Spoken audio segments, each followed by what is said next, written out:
Class 10 का जो acid base और सॉल्ट चैप्टर है हम इसके बारे में पढ़ रहे थे। अब तक हमने एसिड के बारे में पढ़ लिया, बेस के बारे में पढ़ लिया और जो इंडिकेटर होते हैं हमने इसके बारे में भी अच्छे से पढ़ लिया है कि एसिड की प्रॉपर्टीज क्या होती है, बेस की प्रॉपर्टीज क्या होती है, एसिड के यूज, बेस के यूज, इंडिकेटर क्या होता है, सिंथेटिक, नेचुरल, इन सब के बारे में हमने पढ़ लिया है। आज हम पीएच स्केल के बारे में पढ़ेंगे। अब जो पीएच होता है, पीएच स्केल होता है जिससे एसिड और बेस के बारे में पता चलता है। अब जो पीएच स्केल होता है इसके ऊपर 0 से लेके 14 तक की क्या होती है, वैल्यू लिखी होती है। 0 1 2 3 4 जैसे कि लेट्स सपोज ये एक स्केल है, इसके ऊपर 0 से लेकर 1 2 3 4 5 6 7 8 9 10 11 12 13 14 तक वैल्यू होती है। जो 7 वाला होता है वो क्या होता है, न्यूट्रल होता है, ना तो एसिड होता है ना बेस होता है। और जब हम 7 से क्या होते हैं 1 की तरफ को जाते हैं तो जो हमारा 1 वाला और 0 वाला 2 वाला होता है वो बहुत ज्यादा एसिडिक होता है और वो रेड कलर शो करता है पीएच के अंदर, ठीक है, पीएच स्केल में। और जब हम 7 से लेके आगे इंक्रीजिंग ऑर्डर में जाता है 14 पर, तो जो हमारा 14 होता है वो क्या होता है, बहुत ज्यादा बेसिक नेचर को शो करता है। जैसे कि जो NaOH कंसंट्रेटेड NaOH होता है वो उसका पीएच क्या होता है 14 होता है, वो ब्लू कर देता है लिटमस पेपर को। अब क्या होता है जब हम 7 से 1 की तरफ को आते हैं, डिक्रीजिंग ऑर्डर में आते हैं, तो हमारा एसिडिक नेचर इंक्रीज होता है और साथ साथ जो H+ आयन होते हैं वो इंक्रीज होते हैं। एसिडिक नेचर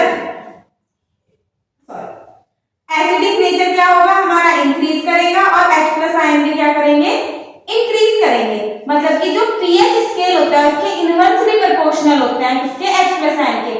अगर हमारा पीएच बढ़ेगा इंक्रीजेस तो जो हमारे H+ आयन है वो क्या होंगे, डिक्रीजेस होंगे। और अगर हमारा पीएच क्या होगा, कम होगा, तो जो हमारे H+ आयन है वो क्या करेंगे, हमारे इंक्रीज करेंगे। जैसे कि हम इधर की तरफ को जा रहे हैं तो पीएच का नंबर क्या होता जा रहा, कम होता जा रहा, तो H+ की संख्या क्या होती जा रही, बढ़ती जा रही।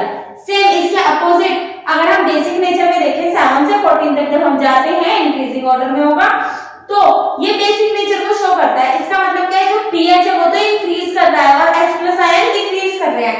अगर H+ आयन डिक्रीज कर रहे हैं तो OH आयन क्या कर रहे होंगे, हमारे इंक्रीज कर रहे होंगे। अब जितने भी एसिड और बेस होते हैं वो इसी के अकॉर्डिंग हम पता लगाते हैं इंडिकेटर से कि कौन सा कितना एसिडिक है। 1 वाला 2 वाला डार्क रेड होगा, फिर हल्का red, light red, yellow, orange, इस तरीके से कलर हमें देखने को मिलेंगे। यहाँ पे भी लाइट ब्लू, पर्पल, फिर डार्क ब्लू होगा। जो डार्क ब्लू है वो क्या कहलाएगा, पूरा का पूरा कंसंट्रेटेड बेस कहलाएगा। अब पीएच स्केल के बारे में पता चल गया। जो पीएच स्केल होता है वो क्या होता है, उसके ऊपर 0 से 1 तक की 14 तक की वैल्यू होती है जो क्या करती है, हमारे एसिड और बेस को पता लगाने का काम करती है। जो 7 होता है वो बिल्कुल न्यूट्रल होता है, ना तो एसिड होता है ना बेस होता। और जो जब हम 7 से क्या आते हैं, डिक्रीजिंग ऑर्डर में आते हैं, मतलब कि 1 पर आते हैं, तो हमारा एसिडिक नेचर इंक्रीज करता है, पीएच की वैल्यू डिक्रीज करती है। सेम इसी तरीके से जब हम 7 से 14 की तरफ जाते हैं, मतलब कि 8 से 14 की तरफ जाते हैं, तो हमारा जो बेसिक नेचर होता है वो तो इंक्रीज करता है, लेकिन H+ आयन क्या करते हैं, डिक्रीज करते हैं और हमारा पीएच इंक्रीज करता है। अब जो हमारी डेली लाइफ में हो, ये चाहे प्लांट हो, एनिमल हो, वो भी पीएच के सेंसिटिव होते हैं। जो क्या कहते हैं सॉइल होती है जिसमें हम प्लांट्स को उगाते हैं वो भी क्या होती है, पीएच के लिए सेंसिटिव होती है। कोई क्रॉप ऐसी होती है जो एसिडिक सॉइल में उगती है, कोई क्रॉप ऐसी होती है जो बेसिक सॉइल में उगती है। अगर सॉइल में क्या होता है, हम ज्यादा फर्टिलाइजर डाल देते हैं तो वो क्या हो जाती है, एसिडिक हो जाती है। फिर उसमें थोड़ा सा बेस डालना पड़ता है, बेस जैसे कि चूना वगैरह, कैल्शियम हाइड्रोक्साइड डाल देते हैं ताकि वो बेसिक हो जाए या फिर न्यूट्रल हो जाए। इसके बाद जो पीएच होता है वो हमारे जो डाइजेस्टिव सिस्टम होता है उसमें भी पीएच का बहुत ज्यादा इंपॉर्टेंट रोल होता है।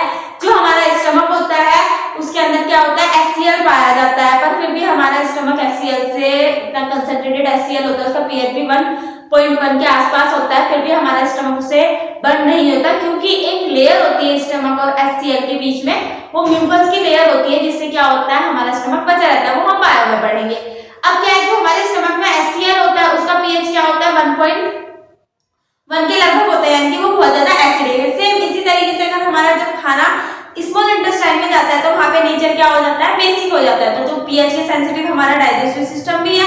सेम इसी तरीके से जो हमारे टूथ डिके होते हैं, मतलब कि जब दांत टूटते हैं, हमारे पूरी बॉडी का सबसे हार्डेस्ट जो पार्ट होता है वो एनिमल होता है, जिससे एनिमल होता है, जिससे क्या होती है हमारी जो दांत है अटके हुए हैं, जाड़ जो अटकी हुई है वो एनिमल इनिमल से अटकी हुई है, बिल्कुल टाइटली पैक है, वो हमारा सबसे मजबूत होता है, इसलिए हम इजीली दांत को तोड़ नहीं पाते। 2 बार दांत हमारे जो टीथ है वो लाइफ में 2 बार आते हैं, मिल्क टीथ आते हैं, और एक क्या होता है परमानेंट टीथ होते हैं। मिल्क टीथ आज से 10 साल की एज में टूट जाते हैं, फिर परमानेंट टीथ आते हैं जो टूटते नहीं है। इसके बाद क्या होता है, ये टूथ देखिए में भी जो पीएच होता है उसका बहुत ज्यादा इंपॉर्टेंट रोल रहता है। जो हम बहुत सारे एनिमल होते हैं खुद को प्रोटेक्ट करने के लिए भी उनके पास क्या होते हैं, एसिड होते हैं, कि पीएच है उनके पास भी। जैसे कि जो मधुमक्खी होती है जब वो डंक मारती है तो फॉर्मिक एसिड देती है, तो यानी कि उसने तो अपने बचाव के लिए वो रखा था ना, लेकिन हम उसके आसपास गए तो उसने हमें काट लिया, तो फॉर्मिक एसिड हमारे अंदर आ जाता है। जब वो एसिड काटते हैं तो हमें बेस लगाना पड़ता है ताकि वो सही हो जाए। ठीक इसी की तरीके से आज हम एक और चीज पढ़ेंगे, वो क्या है, हमारी क्लोरोएल्कली प्रोसेस है। जब हम सोल्ट पढ़ेंगे इसके आगे, अभी हम इसके बारे में अच्छे से इसके यूज वगैरह पीएच के बाद जो भी यूज है इनके बारे में पढ़ेंगे। आज हम क्लोरोएल्कली प्रोसेस के बारे में पढ़ेंगे। अब जो क्लोरोएल्कली प्रोसेस होती है, जब हम सोल्ट के बारे में पढ़ेंगे तो इसका बहुत ज्यादा यूज आएगा उसमें। अब हम ब्राइन को क्या करते हैं, एक प्रोसेस है जिसमें हमने 2 सेल लगा रखे हैं, एक को एनोड से जोड़ दिया, एनोड प्लस वाला है, जो कैथोड है वो माइनस वाला है, बीच में एक मेम्ब्रेन लगा दी, यहाँ से हमने ब्राइन को पास करा। जो हमारा ब्राइन होता है ये क्या होता है, हमारा NaCl का जो एक्वस सॉल्यूशन होता है उसे क्या बोलते हैं, हम ब्राइन बोलते हैं। NaCl के एक्वस सॉल्यूशन को ब्राइन बोलते हैं। अब जो NaCl है, Na के ऊपर क्या रहता है, प्लस चार्ज रहता है, Cl के ऊपर माइनस चार्ज रहता है। क्यों रहता है, क्योंकि Na का एटॉमिक नंबर क्या होता है 11, 2, 8 और 1 होता है, ये अपने 1 इलेक्ट्रॉन को क्या कर देता है, डोनेट कर देता है, इसलिए Na के ऊपर क्या आता है प्लस। सेम इसी के अकॉर्डिंग जो क्लोरीन होता है उसका पीएच क्या होता है, सेंसिटिव होता है, और ये क्या करता है 2, 8 और 7 होता है, क्या करते हैं एक इलेक्ट्रॉन को लेता है ताकि इसका ऑक्टेट क्या हो जाए, कंप्लीट हो जाए, इसलिए इसके ऊपर क्या आता है माइनस चार्ज आता है। अब इसके ऊपर प्लस, इसके ऊपर माइनस, ऐसे जो हमारा H2 होता है उसमें भी क्या होता है H प्लस और OH माइनस आयन होते हैं। H के ऊपर प्लस और OH के ऊपर क्या होता है माइनस आयन होते हैं। सेम हमने बड़ा सा टैंक लिया जिसमें हमने ब्राइन के सॉल्यूशन को पास करा है। अब हम देखते हैं जो एनोड की साइड होती है, प्लस वाली साइड होती है, वहां से क्या होती है क्लोरीन गैस निकलती है, और इसके अपोजिट जो कैथोड वाली जो नेगेटिव साइड होती है वहां से हाइड्रोजन गैस निकलती है। अब ये जो क्लोरीन गैस होती है बहुत सारी चीजों में यूज की जाती है। जो वाटर के ट्रीटमेंट में क्लोरीन गैस का यूज किया जाता है, स्विमिंग पूल में क्लोरीन की गोलियों को डाला जाता है ताकि बैक्टीरिया वगैरह ना हो, और मतलब कि जो भी स्विमिंग पूल में है उसको बैक्टीरिया इन्फेक्शन ना हो इसलिए।